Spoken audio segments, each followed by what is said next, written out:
ഇന്നലെ രാവിലെ ഡൽഹി ജന്തർ മന്ദറിൽ ആരംഭിച്ച കോക്രോച്ച് ജനതാ പാർട്ടിയുടെ പ്രക്ഷോഭം എന്ന് പറയാമോ എന്നറിയില്ല, സമരപരിപാടികൾ ഇന്നും തുടരുകയാണ് എന്നാണ് റിപ്പോർട്ട്.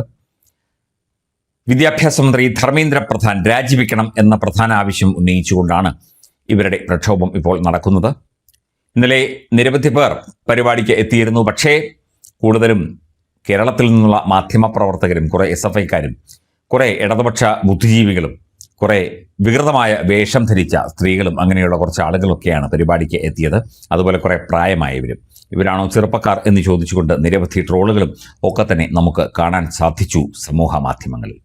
ഇതിനെ അമിത്ഷായും നരേന്ദ്രമോദിയും കേന്ദ്ര സർക്കാരും ഡൽഹി പോലീസും നേരിട്ടത് എങ്ങനെയാണ് എന്നതാണ് ഏറ്റവും ശ്രദ്ധേയമായ ചർച്ച ചെയ്യേണ്ട വിഷയം. അർഹിക്കുന്ന അവഗണന നൽകിക്കൊണ്ട്, അർഹിക്കുന്ന രീതിയിൽ അവരെ മാറ്റി നിർത്തിക്കൊണ്ട്, അവരുടെ വിഷയങ്ങളിൽ ഇടപെടാതെ, അവർ പറയുന്നത് എന്താണ് എന്ന് പോലും കണക്കാക്കാതെ, ചെവിക്കൊള്ളാതെ, അവർ വിളിക്കുന്ന മുദ്രാവാക്യങ്ങൾക്ക് ഒരു ചെറുപുഞ്ചിരിയോടെ അല്ലെങ്കിൽ യാതൊരു തരത്തിലുള്ള പ്രകോപനവും ഉണ്ടാക്കാതെ, അപേക്ഷയ്ക്ക് മുമ്പ് അനുമതി കൊടുത്തു, വാതിലുകൾ കൊട്ടിയടച്ചില്ല, എല്ലാവിധ സ്വാതന്ത്ര്യവും കൊടുത്തു, എന്ത് വേണമെങ്കിലും ചെയ്തു കൊള്ളാൻ പറഞ്ഞു.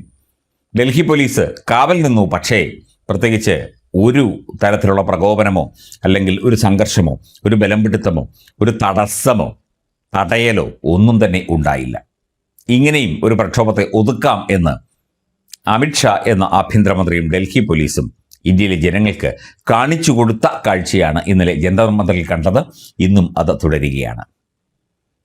അവിടെ പോലീസോ അല്ലെങ്കിൽ മറ്റാരെങ്കിലും ഏതെങ്കിലും തരത്തിലുള്ള ഫോഴ്സോ എന്തെങ്കിലും പ്രശ്നമുണ്ടാക്കി എങ്കിൽ പോലീസ് സമരത്തെ അടിച്ചമർത്തുന്നു.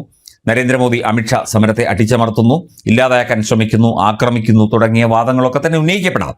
പക്ഷേ അതൊന്നും ഉണ്ടായില്ല.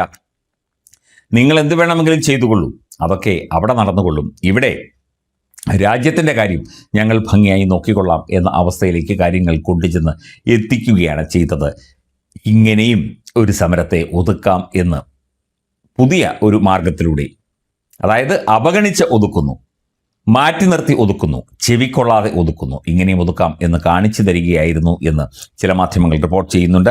അപേക്ഷയ്ക്ക് മുമ്പേ അനുമതി കൊടുത്തു, റോഡുകൾ അടച്ചില്ല, പാർട്ടികളെ പ്രകോപിപ്പിക്കാതെ, യാതൊരു തരത്തിലുള്ള പ്രശ്നങ്ങളും ഉണ്ടാക്കാതെ തന്ത്രപരമായി ഒതുക്കി കുറച്ച് കഴിയുമ്പോൾ അവർ തന്നെ മടുത്തിട്ട് ഇറങ്ങിപ്പോകുന്ന അവസ്ഥയിലേക്ക് കാര്യങ്ങൾ എത്തുന്ന സ്ഥിതിയിൽ എത്തിച്ച ശേഷം ബാക്കി കാര്യങ്ങൾ പിന്നീട് നോക്കാം എന്ന ഒരു ആലോചനയിലായിരുന്നു കേന്ദ്ര ആഭ്യന്തരമന്ത്രിയും ഡൽഹി പോലീസും എന്നാണ്. എന്തായിത്തീരുമെന്ന് വ്യക്തതയില്ലാത്ത പാർട്ടികളുടെ പ്രതിഷേധത്തെ കരുതലോടെയാണ് കേന്ദ്ര സർക്കാർ നേരിട്ടത് എന്ന് മാധ്യമങ്ങൾ റിപ്പോർട്ട് ചെയ്യുന്നു. സാമൂഹിക മാധ്യമങ്ങളിൽ വൻ പിന്തുണ ലഭിച്ച CJPയെ പ്രകോപിപ്പിച്ച് വലുതാക്കുന്നതിന് പകരം അവഗണിച്ചും അകലം പാലിച്ചും നിൽക്കാനാണ് സർക്കാർ ശ്രമിച്ചത്. ഡൽഹി ജന്തർ മന്ദറിലെ പാർട്ടികളുടെ പ്രതിഷേധത്തെ സർക്കാരും സുരക്ഷാ സേനകളും ഇന്നലെ നേരിട്ട രീതിയിൽ തന്നെ ഇക്കാര്യം വ്യക്തമായി കഴിഞ്ഞു. അപേക്ഷ നൽകും മുമ്പ് പ്രതിഷേധത്തിന് അനുമതി നൽകിയും ജന്തർ മന്ദറിലേക്കുള്ള ഒഴുക്ക് തടയാതെയും പോലീസ് സ്വീകരിച്ച സംയമനവും സർക്കാരിൻ്റെ തന്ത്രമാണ്. തന്ത്രങ്ങൾ പലതരത്തിലുണ്ട്. അതിൽ ഏറ്റവും പ്രധാനപ്പെട്ടതാണ് ഇത്തരത്തിലുള്ള സംയമന തന്ത്രങ്ങൾ. നിർഭയ സമരം, അണ്ണാ ഹസാരെയുടെ അഴിമതി വിരുദ്ധ സമരം, CA പ്രതിഷേധങ്ങൾ തുടങ്ങിയവയെ നേരിട്ട പോലെ ആയിരുന്നില്ല സർക്കാരിന് പാർട്ടികളോടുള്ള സമീപനം. അന്നെല്ലാം തന്നെ ജന്തർ മന്ദറിന് സമീപത്തെ റോഡുകളും മെട്രോ സ്റ്റേഷനും അടച്ചിട്ടും ഗതാഗതം നിയന്ത്രിച്ചും സുരക്ഷാ സേനകൾ അവിടെ നിലയുറപ്പിച്ചിരുന്നു. അമേരിക്കയിൽ നിന്ന് എത്തിയ CJP സ്ഥാപകൻ അഭിജിത് ദീപ്കെ ഇന്നലെ പാർലമെന്റ് സ്ട്രീറ്റ് പോലീസ് സ്റ്റേഷനിലെത്തി പ്രതിഷേധത്തിന് അനുമതി തേടുമെന്ന വിവരം കഴിഞ്ഞ ദിവസം അറിയിച്ചിരുന്നു. എന്നാൽ ഇന്നലെ രാവിലെ 8 മണിക്ക് ഡൽഹി വിമാനത്താവളത്തിൽ ഇറങ്ങിയ അഭിജിത്തിന് പോലീസ് നേരിട്ട് ചെന്ന് അനുമതി കൊടുക്കുകയായിരുന്നു. ഇനി പാർലമെന്റ് സ്ട്രീറ്റ് സ്റ്റേഷനിലേക്ക് വരേണ്ട, നേരെ ജന്തർ മന്ദറിലേക്ക് പൊയ്ക്കൊള്ളൂ എന്നാണ് ദീപ്കയോട് ഡൽഹി പോലീസ് പറഞ്ഞത്. അതും അടുത്ത തന്ത്രം. പാർലമെന്റ് സ്ട്രീറ്റ് പോലീസ് സ്റ്റേഷന് മുന്നിലുള്ള റോഡ് പോലീസ് അടച്ചില്ല. ജന്തർ മന്ദറിന് തൊട്ടടുത്തുള്ള പട്ടേൽ ചൗക്ക് മെട്രോ സ്റ്റേഷൻ അടച്ചില്ല.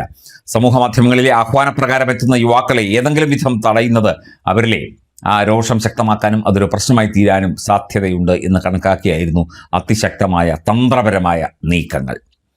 വിമാനത്താവളത്തിൽ നഗരത്തിലെ സുപ്രധാന കേന്ദ്രങ്ങളിലെല്ലാം സുരക്ഷ വർദ്ധിപ്പിച്ചു. കൂടുതൽ പോലീസിനെ വിന്യസിച്ച് നിരീക്ഷണമുണ്ടായിരുന്നു. പ്രധാനമന്ത്രി, ആഭ്യന്തരമന്ത്രി, അതുപോലെ വിദ്യാഭ്യാസ മന്ത്രി തുടങ്ങിയവരുടെ വസതിക്ക് മുന്നിൽ മാത്രമായിരുന്നു പോലീസുകാരും അതുപോലെയുള്ള സുരക്ഷാ സേനാംഗങ്ങളും ഒക്കെ ഉണ്ടായിരുന്നത്. അപ്പോൾ ഒരു സമരത്തെ പൊളിക്കുന്നത് ഇങ്ങനെയുമാണ്. കുറേ മുദ്രാവാക്യം വിളിക്കുന്നു, കുറേ അഭിപ്രായ പ്രകടനങ്ങൾ നടത്തുന്നു, കുറേ നിലവിളിക്കുന്നു, ബഹളം കൂട്ടുന്നു, അവർ അവരുടെ പാട്ടിന് പോകുന്നു. എന്ത് സംഭവിക്കുന്നു? ഒന്നും സംഭവിക്കുന്നില്ല. അങ്ങനെ ഒരു സംഭവമേ നടന്നിട്ടില്ല. CJP എന്നൊരു പാർട്ടിയേ ഇല്ല, പാർട്ടികൾ എന്നൊരു വിഭാഗമേ ഇല്ല, ഇതൊരു പ്രക്ഷോഭമേ അല്ല. ഇതൊന്നും തങ്ങൾക്ക് ഒരു പുത്തരിയുമല്ല, ഒരു ചുക്കുമല്ല, ഒരു പുല്ലുമല്ല എന്ന് കാണിക്കുന്ന ഡൽഹി പോലീസിൻ്റെയും കേന്ദ്ര ആഭ്യന്തരമന്ത്രി അമിത്ഷായുടെയും മറ്റ് ആഭ്യന്തര സുരക്ഷാ ഏജൻസികളുടെയും നടപടി ഇതാണ് അടുത്ത തന്ത്രം. ഇങ്ങനെയും ഒരു സമരത്തെ പൊളിച്ച് തരിപ്പണമാക്കി കയ്യിൽ കൊടുക്കുക.